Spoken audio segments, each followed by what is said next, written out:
Good evening.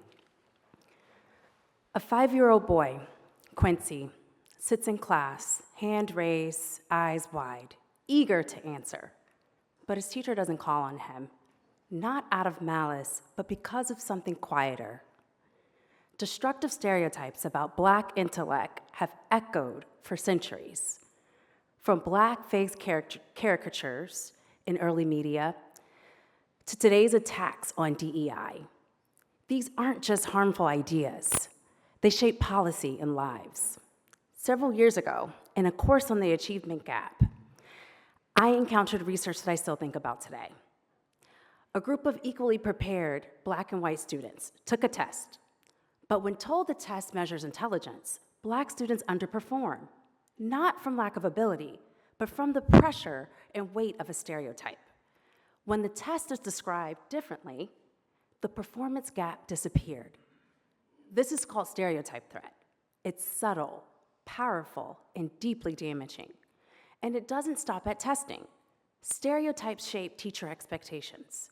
And when teachers expect less, students often achieve less. My research builds on this work by asking, what happens when children like Quincy walks into the classroom already carrying the weight of stereotypes? I wanted to understand how a child's race or background might influence teacher perceptions of their potential, and how those perceptions contribute to the Black-white achievement gap.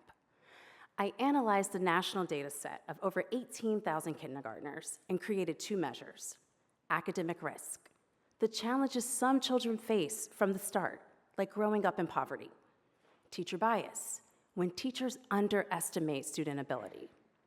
From there, I developed a model linking these measures to academic achievement in kindergarten and 5th grade, asking, is the achievement gap just about where kids start off in life? Or is it also about how they're perceived and how those perceptions shape their educational outcomes? What I found was staggering. Race was the strongest predictor of teacher bias, above and beyond other academic risk factors.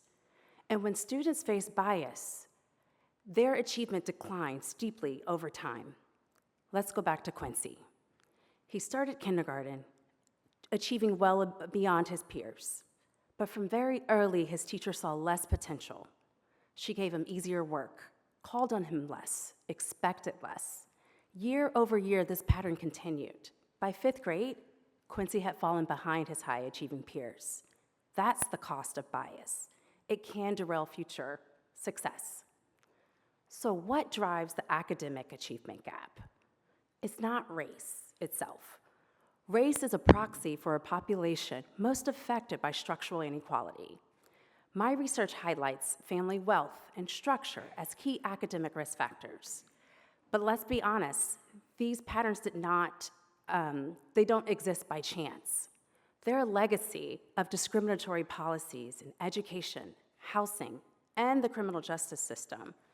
My work will inform teacher training programs that advocate and help educators check their assumptions when dealing with children from racially and economically diverse backgrounds.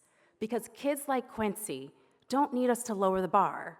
They need to be seen, believed, and challenged to reach their full potential. Thank you.